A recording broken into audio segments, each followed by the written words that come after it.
আসসালামু আলাইকুম দর্শক। গাজা ধ্বংস করার জন্য ইসরায়েল হিরোশিমার চেয়েও 6 গুণ শক্তিশালী বোমা ফেলেছে বলে জানিয়েছেন ফিলিস্তিনে নিযুক্ত জাতিসংঘের বিশেষ দূত ফ্রান্সেস্কা আলবানিস। তিনি বলেন, গাজা ধ্বংস করার জন্য প্রায় 85,000 টন বিস্ফোরক হিরোশিমার চেয়েও 6 গুণ বেশি শক্তিশালী নিক্ষেপ করেছে ইসরায়েল। প্রিয় দর্শক, আপনারা হয়তো জানেন, যুক্তরাষ্ট্র প্রথম জাপানের হিরোশিমায় একটি পারমাণবিক বোমা ফেলেছিল, যেটির নাম ছিল লিটল বয়, যার ওজন ছিল 9,700 পাউন্ড বা 4,400 কেজি, যেটি নিক্ষেপ করার ফলে হিরোশিমা ধ্বংস হয়ে গিয়েছিল এবং তৎক্ষণাৎ 70 থেকে 80,000 মানুষ নিহত হয়। পরবর্তী সংখ্যাটি আরও অনেক বাড়ে। আর গাজায় 85,000 টন বিস্ফোরক ফেলেছে ইসরায়েল। তাহলে গাজার অবস্থা কি একবার চিন্তা করুন। সরকারি হিসাব অনুযায়ী গাজায় 2 লাখেরও বেশি আহত এবং নিহত হয়েছেন। তবে গাজা স্বাস্থ্য কর্তৃপক্ষ জানিয়েছে এ সংখ্যাটি আরও অনেক বেশি হবে। তাহলে বুঝতে পারছেন গাজার কি অবস্থা, গাজার কি পরিণতি, গাজার মানুষের আর্তনাদ আপনাকে শুনতে পাচ্ছেন। গাজায় যেভাবে মানুষ হত্যা করা হচ্ছে তা পাখির সঙ্গে তুলনা করা যায় না, কারণ এতগুলো পাখিও কেউ হত্যা করে না। এটি মশার সঙ্গে তুলনা করা যায়। বাংলাদেশের মশার প্রকোপে আমরা ধোঁয়া দিয়ে মশাকে নিধন করি।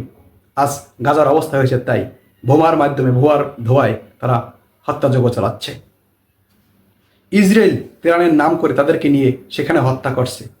তেহরানের নাম দিয়ে প্রায় 652 জনকে ইতিমধ্যেই তারা হত্যা করেছে এবং খাদ্যের সাথে তারা মাদক মিশিয়ে দিচ্ছে, যেন তারা মাদকাসক্ত হয়ে পড়ে, তাদের সাথে যুদ্ধ করতে না পারে। সংবাদটি প্রকাশিত হয়েছে বিভিন্ন পত্রিকায়, তার মধ্যে উল্লেখযোগ্য দৈনিক যুগান্তর, ইত্তেফাক এবং কালের কণ্ঠ। সংবাদের কিছু অংশ আমি আপনাদেরকে পড়ে শোনাচ্ছি। ফ্রান্সেস্কা আলবানিস বলেন, গাজা ধ্বংস করার জন্য 85,000 টন বিস্ফোরক হিরোশিমায় 6 গুণ শক্তিশালী নিক্ষেপ করেছে ইসরায়েল। এগুলো নিক্ষেপ করার জন্য ইসরায়েলকে অত্যাধুনিক অস্ত্র দিয়ে সজ্জিত করে অস্ত্র কোম্পানিগুলো প্রায় রেকর্ড পরিমাণ মুনাফা অর্জন করেছে। গাজায় আধুনিক ইতিহাসের অন্যতম নিষ্ঠুর গণহত্যার জন্য ইসরায়েল দায়ী। ফ্রান্সেস্কো আলবানিস ফিলিস্তিনের ভূখণ্ডে মার্কিন ইসরায়েল পরিচালিত তথাকথিত গাজা হিউম্যানিটেরিয়ান ফাউন্ডেশনকে একটি মৃত্যুফাঁদ, যা ক্ষুধার্ত বোমাবর্ষণকারী ক্ষীণকার জনগোষ্ঠীকে হত্যা বা পালিয়ে যেতে বাধ্য করার জন্য তৈরি করা হয়েছে বলে এর নিন্দা জানান। তিনি অস্ত্র প্রস্তুতকারক, ব্যাংক, প্রযুক্তি কোম্পানি, জ্বালানি জায়ান্ট এবং একাডেমিক প্রতিষ্ঠান সহ 48টি কর্পোরেট প্রতিষ্ঠানের নাম উল্লেখ করে এসব অভিযোগ করেন। তারা ইসরায়েলি রাষ্ট্রের কর্মকাণ্ডকে টিকিয়ে রাখার জন্য একটি বৃহত্তর দখলদারিত্বের অর্থনীতির সঙ্গে সরাসরি যুক্ত।